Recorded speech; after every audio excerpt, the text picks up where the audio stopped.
Hi,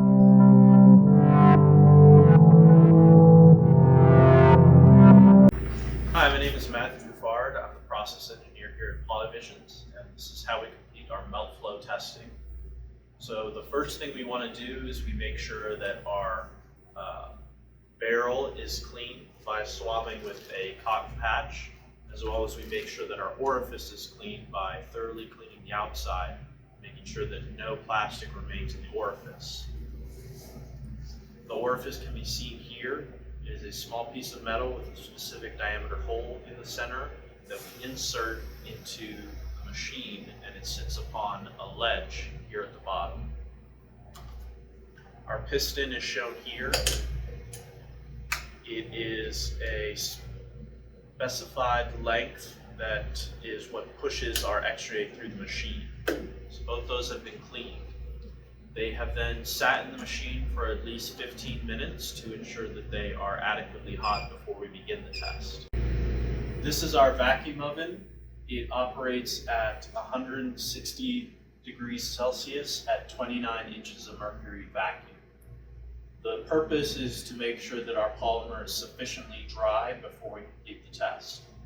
So we make sure that the polymer sits in the vacuum oven for 3 hours at these conditions to give optimum moisture, or to give the lowest moisture possible.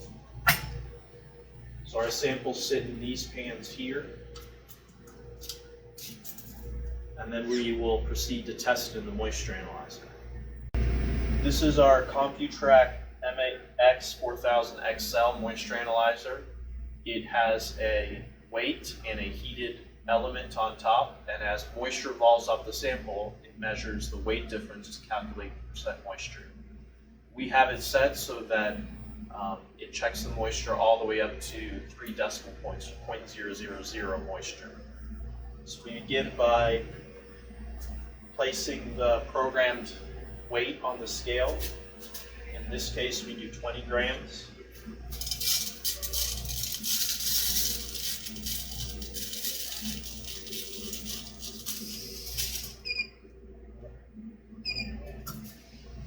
And the machine will weigh the amount of sample that we put into the moisture analyzer. As it then evolves heat at 150 degrees Celsius, either moisture will evolve off the sample, and we'll see that as a weight change. All right, now that we've confirmed that our sample has 0 moisture, we're going to begin the test. So we'll start on this machine by putting in our sample ID and our initials.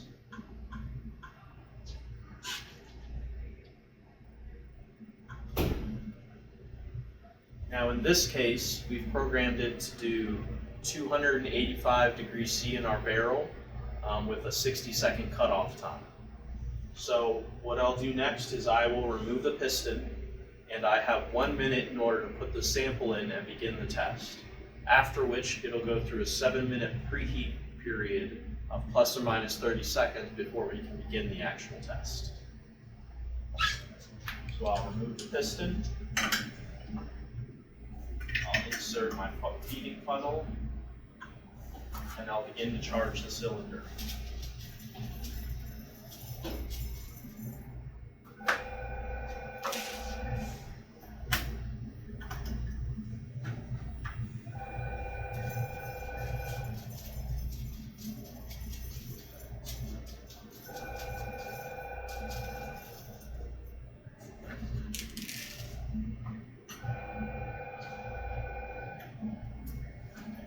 Once our cylinder has been sufficiently charged, place the piston back in.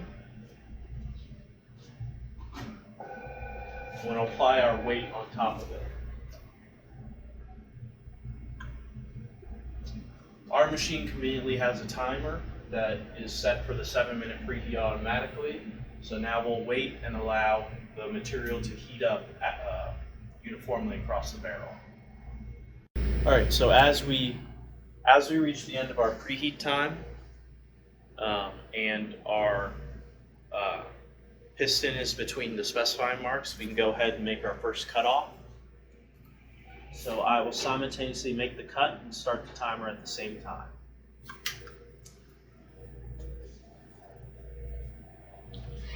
and the extra date can be discarded.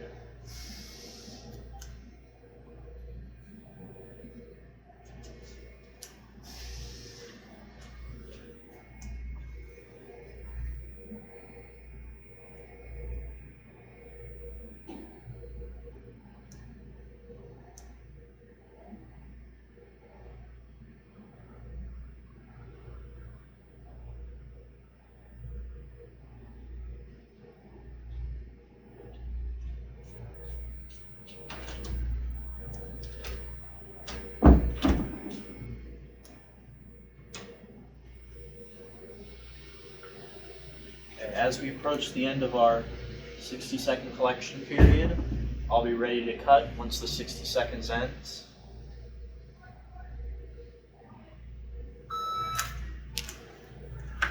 And this will be our collected sample.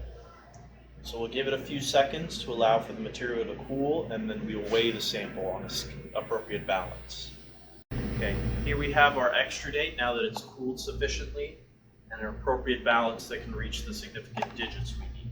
So I'll place the sample on the balance and record it as 0.947.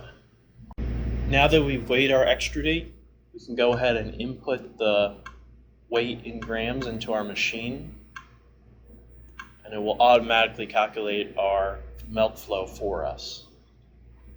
In this case, since it is sample collected over 1 minute, if we just multiply it by 10, we get our final answer in grams per 10 minutes, or 9.47 grams per 10 minutes. Okay, now that our testing is complete, we want to clean our machine. So what we can do is we can press down on the top of the weight to purge any excess material. Once that's complete, we'll remove the weight, and then we will remove the piston.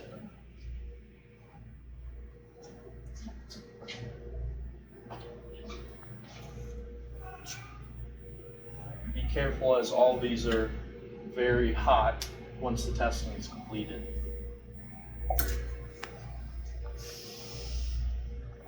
So I'll wipe down the piston to remove any material that is on the outside.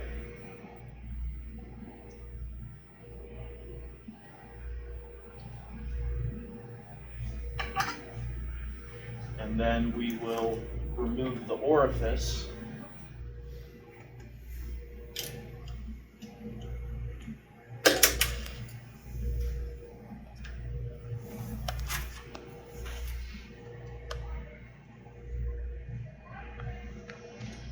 To clean the orifice. Okay, now that our piston and our orifice have been removed, we'll swab the inside of the MI machine using a cotton pad.